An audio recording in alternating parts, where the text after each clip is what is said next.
This is the second video in the Nixie clock series, which I'm currently constructing on prototyping boards and so forth.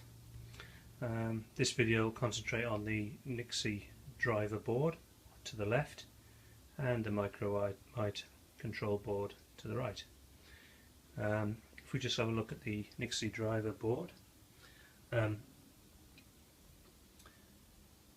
the bottom three chips are the 74141 high voltage driver chips that are able to drive the 170 volts that the neon Nixie display requires. 74141 chips of top left and top right, bringing to a total of 5 chips to drive 5 of the tubes. The hours tube is either 0, 1 or 2, so we only have to display 1 or 2, and those are the 2 white dots which are the top of the high voltage transistor between beneath the 2 yellow squares. The 2 yellow squares are small high voltage converter boards that convert 5 volts supply to 170 volt high voltage for the Nixie tubes, and each one will drive 3 Nixie tubes, so that's why there's 2.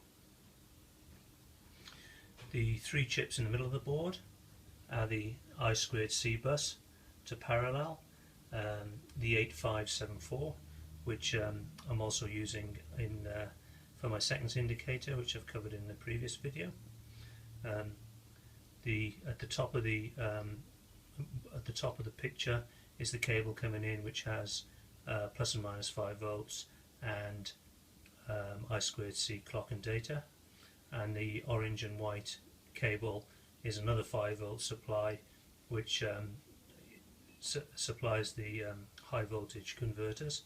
I'm just powering it off a different circuit at the moment, just for debugging, so that I know there's no power supply problems driving the logic and the voltage multipliers at the moment. So the 3 I2C chips in the middle, each one will output 1 byte. These 74141 converters need a half a byte, a nibble, and they do binary coded decimal off that nibble. So therefore 2 of those chips can be driven off 1 I2C chip. So therefore there's 3 I2C chips to drive effectively all 6 Nixie tubes. So that's pretty straightforward. The only eventually there'll just be plus and minus 5 volts and clock and data coming into that board, and that's it. Looking now at the Micromite board, top left is the blue real-time clock calendar board. I'm a fan of just buying these little boards for cheap from eBay. I'll buy 3 at a time, and one's probably doesn't work, and the other 2 I'll have as to use and for a spare. This is a clock calendar chip that's got battery backup, although eventually I'll probably put a supercapacitor on for battery backup, and it's accurate to a few minutes a year, and takes into account leap years and everything else on the calendar. Just a great little chip. That runs on the I2C bus, the same bus as the display board, although obviously at a different address. And the other things you can see on the board are the Micromite chip, which is a PIC32 series chip, the fantastic Micromite system from Jeff Graham. All that needs is the yellow capacitor beneath it, and you've got a full system. It's got a complete basic interpreter on chip, which I'll go into in a minute, and it executes about, I think, 30,000 lines a second, and it's got enough program memory for about 2,500 lines of basic.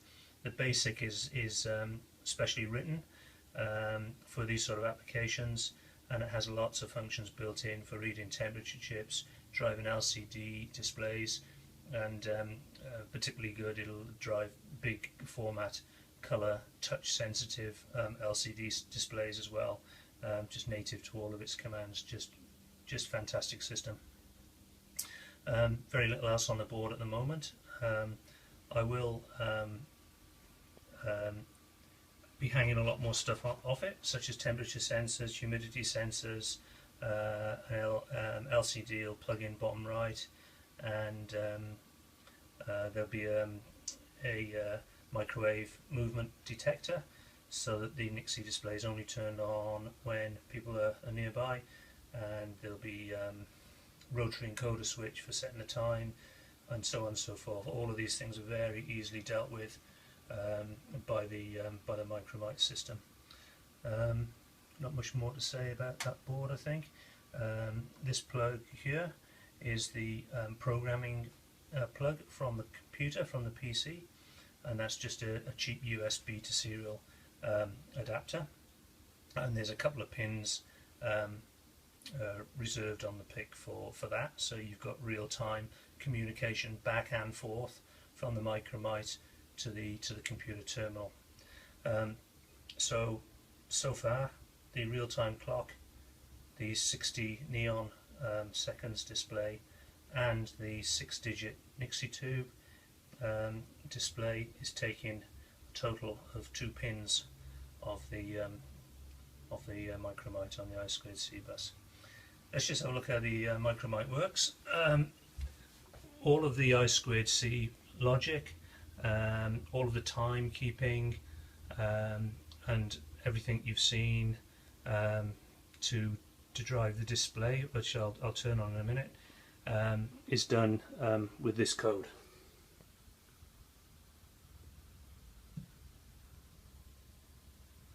That is it. It looks really blurred actually, but you can see how little code there is to do all of that on the Micromite. Just excellent. And we just press programs the Micromite, and if I switch on, there's the time, and it all just works beautifully. I must admit, in various projects I've done with the Micromite, it's very, very robust, very reliable, and just works, just does things effortlessly. It's got a great command set, great version of the basic language, and the chip programmed costs $8 and everything's free. This screen editor is Edit, which is by Tazzy Jim, and it's free as well. It's just download it, go to the back shed, and where there's quite a good forum for everything Micromite, and just download it. Just fantastic.